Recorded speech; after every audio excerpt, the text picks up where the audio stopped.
warahmatullahi wabarakatuh. Salam sejahtera, semoga kita semua dalam lindungan Allah Subhanahu wa Ta'ala. Perkenalkan, nama saya Istiadah Fatmawati, SST MS, dosen tetap pada Sarjana Kebidanan Stikes Husada Jombang dengan NIDN 07248704. Saat ini saya sedang dalam proses mengikuti sertifikasi dosen gelombang 1 tahun 2026 yang dilaksanakan oleh Kemendikti-Saintek.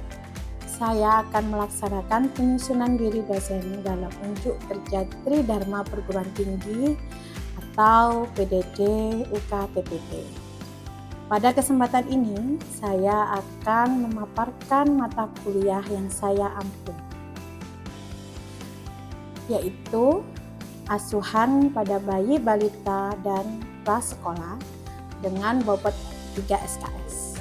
Adapun deskripsi mata kuliah yang saya ampu, diharapkan mahasiswa mampu untuk melakukan asuhan pada bayi, balita, dan anak prasekolah dengan pokok bahasan meliputi yang pertama, ruang lingkup serta adaptasi fisiologis asuhan neonatus bayi, balita, dan anak prasekolah. Yang kedua, pencegahan infeksi dan melakukan rawat gabung pada bayi baru lahir serta psikologi perkembangan. Yang ketiga, kebutuhan asah, asih, dan asuh dalam pelayanan kesehatan neonatus, bayi, balita, dan anak prasekolah. Keempat, teori, konsep, klasifikasi, identifikasi,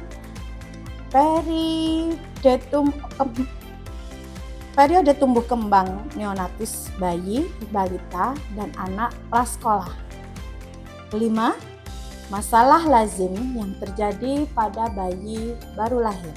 Yang keenam, neonatus resiko tinggi dan juga neonatus yang mengalami cecas persalinan. Ketujuh, pelayanan pada bayi dan balita sakit menggunakan MTBS dan MTBN. 8. Konsep ruang lingkup dan peran bidan dalam program pendidikan anak usia dini. 9. Analisis dan aplikasi konsep dasar imunisasi dan jenis imunisasi di Indonesia. 10. Kolaborasi dan rujukan dalam pelayanan neonatus, bayi, balita, dan anak prasekolah. 11. KIE dan promosi kesehatan yang berhubungan dengan kesehatan perempuan pada tahap perkembangan siklus reproduksinya dengan menggunakan hasil riset dan teknologi informasi. Mahasiswa dapat melihat materi yang akan diajarkan melalui silabus yang disosialisasikan pada awal pertemuan sebelum proses pembelajaran. Proses pembelajaran dilakukan dengan yang pertama, ceramah, diskusi, studi kasus, dan praktek terbimbing yang dilakukan di dalam kelas. Metode pembelajaran yang saya terapkan bersifat aktif, partisipatif, dan juga praktik.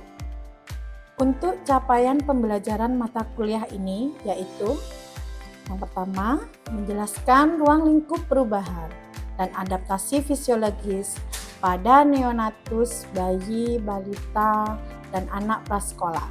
Yang kedua, mengaplikasikan pencegahan infeksi dan pelaksanaan rawat gabung.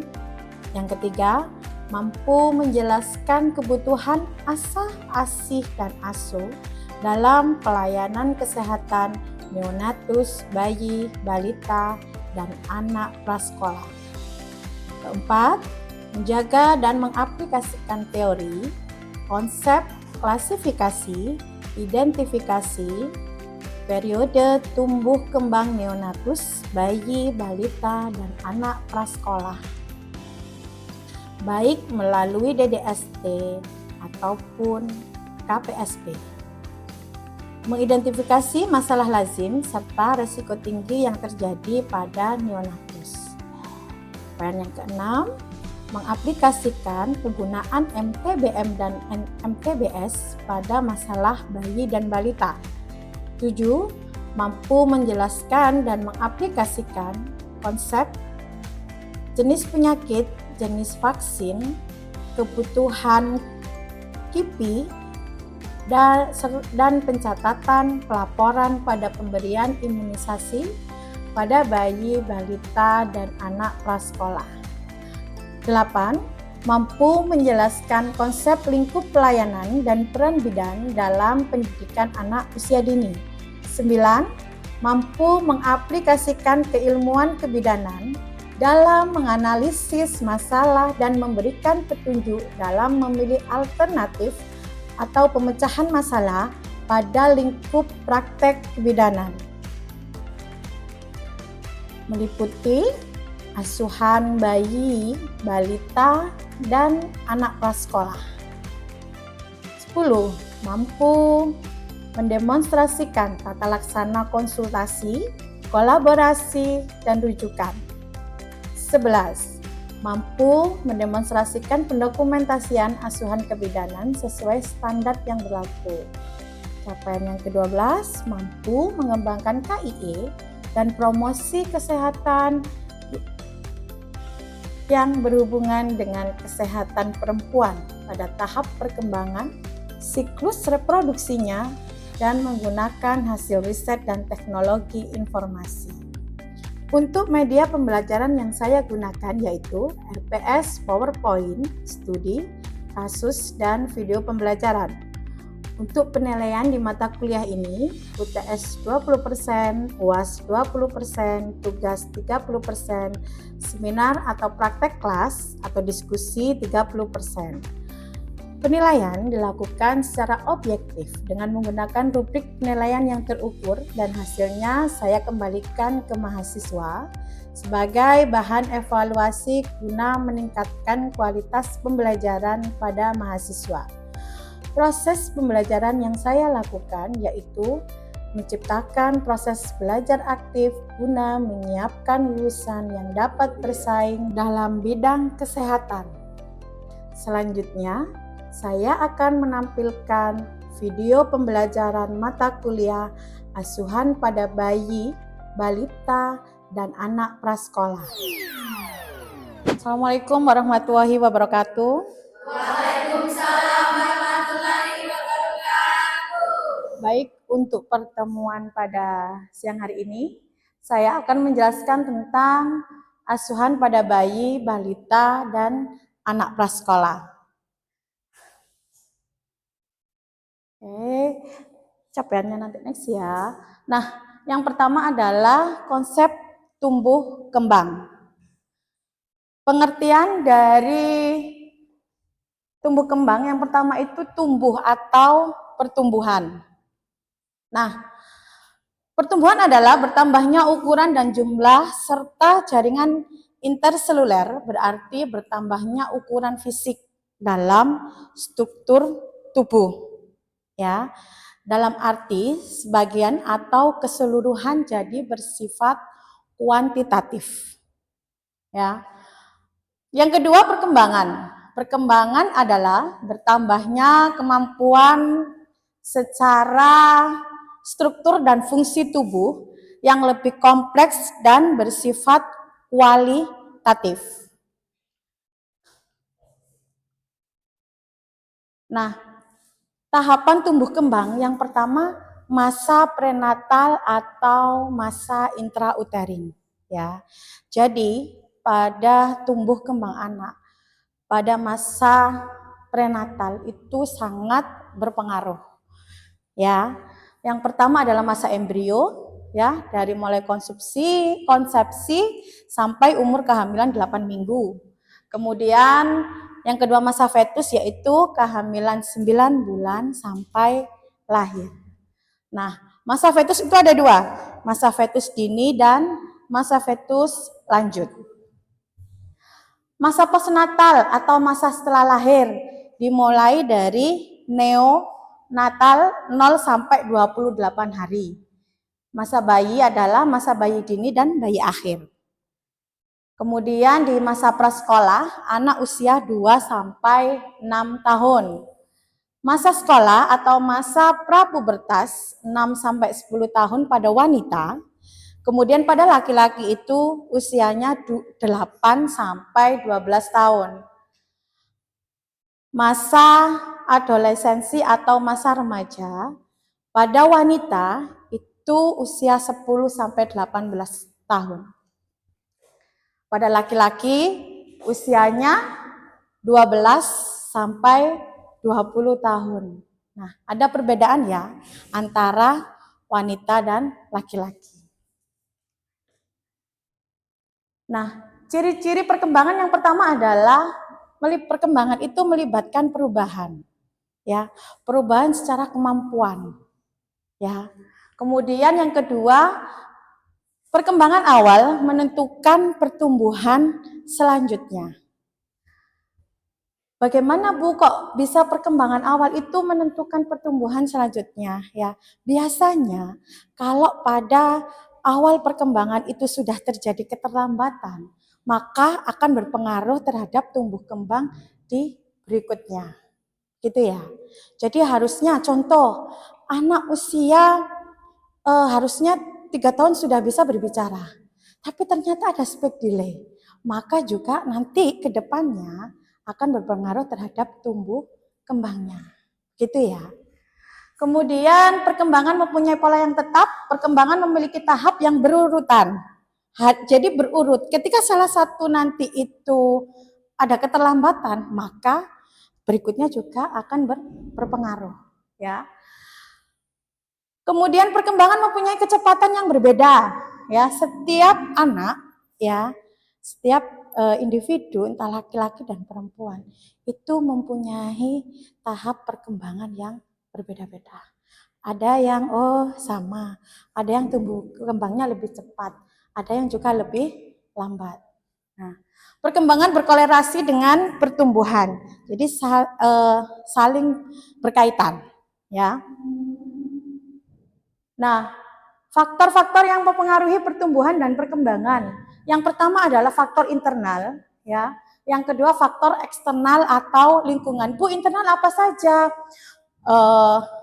Ras, kemudian etnik, keluarga, umur, jenis kelamin, ya, kelainan genetik atau kromosom. Kalau eksternal apa saja Ibu? Pranatalnya gizi, ya, mekanis, toksin, zat kimia, endokrin, radiasi, infeksi, kelainan imun, anoksia embrio, ya, atau psikologis Ibu.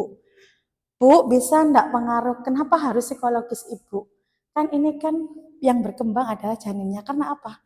Psikologi ibu hamil itu mempengaruhi ya kondisi janin dan ibunya. Kalau ibunya senang, janinnya ikut gitu ya. Kalau misalnya ibunya bersedih, tingkat stresnya tinggi, maka juga berpengaruh terhadap kondisi janin. Itu ya. Nah, faktor eksternal lingkungan, ya. Yang kedua terhadap persalinan. Kemudian yang ketiga terhadap pasca natal, ya. Gizi, penyakit kronis, kongenital, lingkungan fisik atau kimia, psikologis, endokrin, sosial, ekonomi. Ya. Kemudian lingkungan pengasuhan, kemudian stimulasi dan juga obat-obatan. Oke.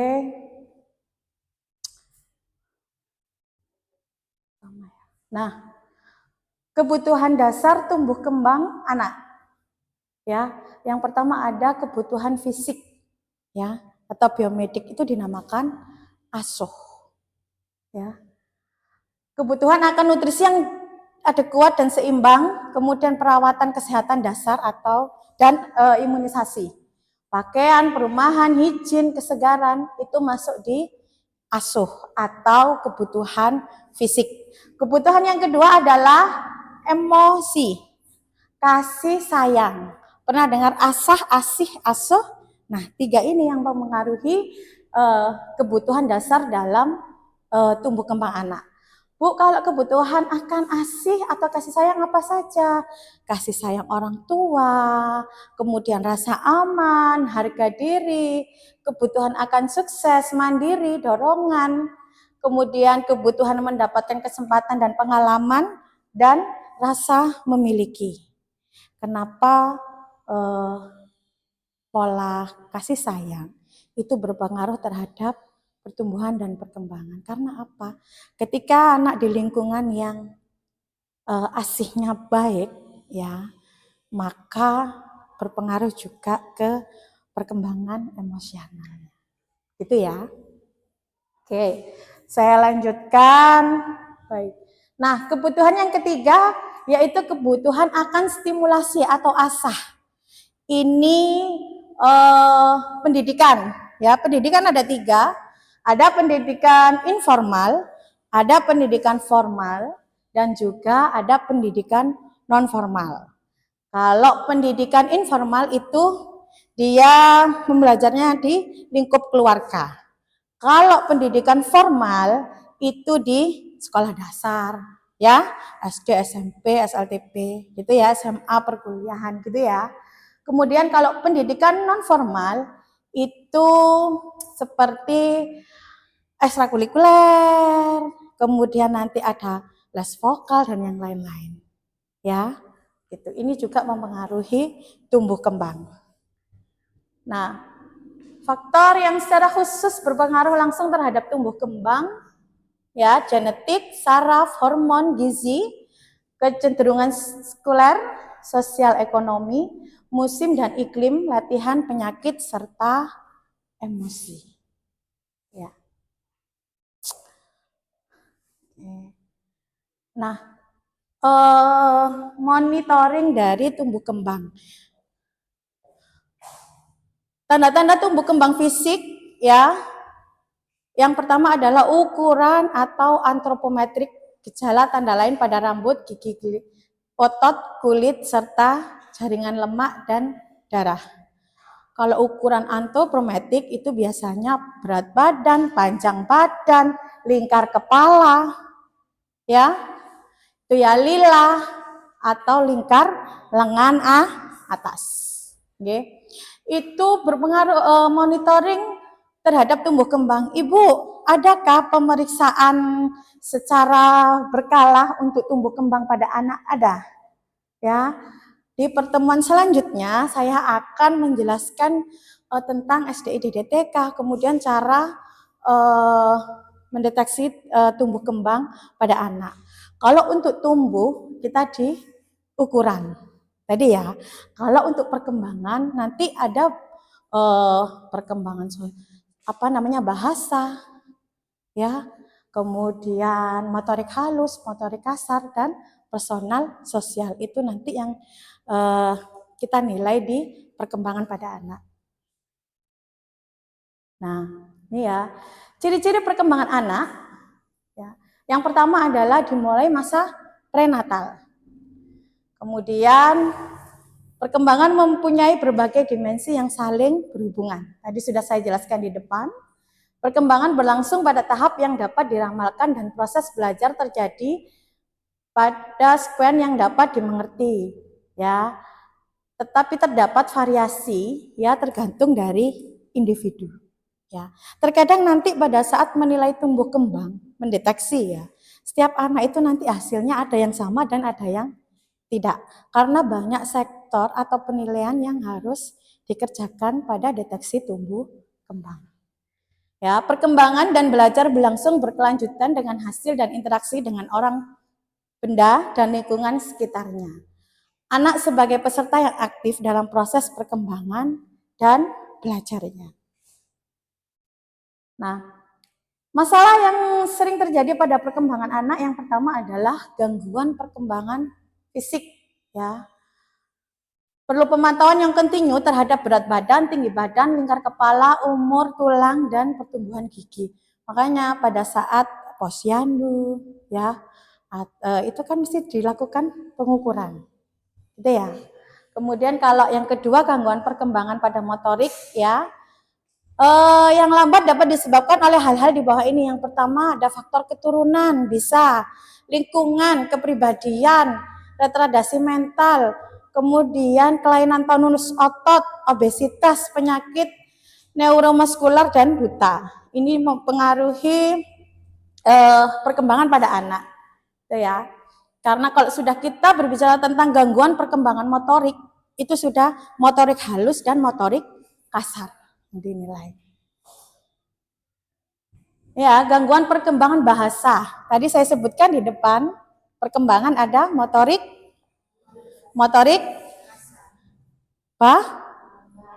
dan personal sosial. Ya, gitu ya. Jadi gangguan perkembangan bahasa, genetik, gangguan pendengaran, intelijensi rendah, kurangnya interaksi anak, maturasi yang terlambat, faktor keluarga, kembar, psikosis, gangguan lateralisasi, masalah yang berhubungan dengan disleksia atau afasia. Nah, kalau gangguan vegetatif adalah gangguan makan, fungsi eliminasi atau gangguan tidur. Ya. Gangguan kebiasaan ya bisa disebabkan karena fenomena akibat pelampiasan stres. Ibu, anak bisa stres? Enggak bisa. Ya.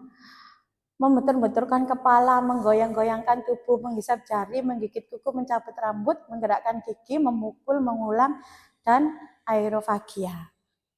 Nah, atau tics ya. Ya, yang kelima kecemasan ya. Umumnya merupakan bagian dari perkembangan, tetapi bila kecemasan ini berlebihan sehingga mempunyai efek terhadap interaksi, maka sosial dan perkembangan akan berpengaruh terhadap patologis yang memerlukan suatu intervensi. Ada fobia sekolah. Bu, ada ya Bu, fobia sekolah ada. Dia tidak mau sekolah.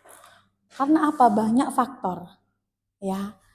Kemudian kecemasan berpisah ya, atau yang dinamakan anxiety disorder. Fobia sosial. Dia tidak bisa berinteraksi dengan sosial. Ya. Kemudian kecemasan setelah mengalami trauma. Ya. Kemudian gangguan suasana hati, ya, itu juga mempengaruhi stres ya atau perkembangan bunuh diri dan percobaan bunuh diri. Gangguan kepribadian yang terpecah, perilaku seksual, perkembangan pervasif ya dan psikosis anak, disfungsi neurodevelopmental pada anak usia sekolah, kelainan saraf dan psikiatrik ya akibat trauma otak dan penyakit psikomatik. Nah, oke. Sebelum saya akhiri, ini pembelajaran ya. Ada 2 anak. Ya. Yang satu laki-laki ya, pada saat ibunya hamil, itu stresnya luar biasa. Saya pernah memang ada pasien ya. Berpengaruh enggak Bu terhadap janinnya? Iya. Ketika lahir secara sesar tidak ada kelainan ya, menangis kuat, kemudian lingkar kepalanya juga normal ya, rilanya normal. Tetapi pada saat perkembangan dia terjadi gangguan bicara atau speak delay. Ketika speak delay itu terjadi, maka perkembangan selanjutnya, entah itu psikososial, entah itu mental, itu juga akan berpengaruh. Nanti kalau misalnya di lahan, nanti ya ketika diajak posyandu untuk deteksi dini tumbuh kembang, kalau ditemukan anak-anak dengan masalah gangguan tumbuh kembang, itu biasanya dilarikan ke dokter spesialis yang menangani tentang spesialis anak tentang tumbuh kembang. Bu, ada terapinya enggak? Ada. Tergantung nanti kalau misalnya anaknya itu gangguan speak delay. Nah, Nanti terapinya itu namanya ada terapi bicara. Kalau emosinya itu ada nanti terapinya.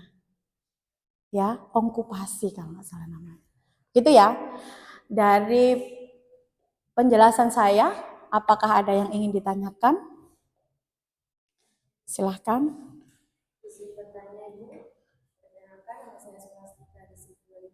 Ya. Jadi pertanyaannya, ada berapa kebutuhan dasar pada tumbuh kembang? Ada 3. Tadi sudah saya jelaskan ya. Apa yang pertama? Asa, asi, asuh. Kalau asa hubungannya dengan pendidikan. Kalau asi hubungannya dengan kasih. Kalau asuh, pola asuh dalam keluarga. Dari sini sudah jelas? Ada lagi pertanyaan? Kalau tidak ada, masih hubungannya dengan tadi ya, berkembang. Saya yang bertanya. Tadi di pola asa atau pendidikan, ada berapa pendidikan yang diterapkan? Siapa yang bisa menjawab? Namanya siapa? Iya. Di sini saya akan menjawab pertanyaan dari Ibu. Ada 3 pendidikan. Yang pertama ada pendidikan informal yang terdapat dalam rumah dan keluarga. Yang kedua ada pendidikan formal, yaitu untuk SD, SLTP, SMU, PT dan sebagainya. Dan Kemudian yang terakhir itu ada pendidikan formal, yaitu pada pengajian anak, sekolah minggu, pramuka, PNR dan sebagainya. Nah, semua itu masuk di pola asah, saling berpengaruh. Bu, misal, kalau hanya diambil yang pendidikan formal saja, yang bisa formal sama pendidikan di sekolah ya. Bu, kalau non formal itu kan biasanya kan kalau les ada tambahan. Terkadang kita terbentur di ekonomi.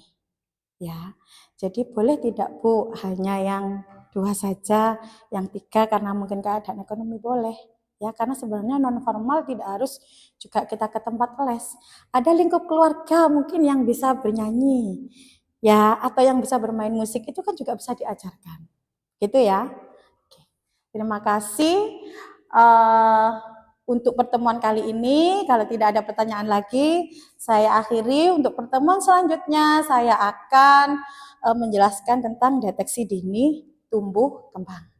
Dari sini saya akhiri. Wassalamualaikum warahmatullahi wabarakatuh. Waalaikumsalam warahmatullahi wabarakatuh.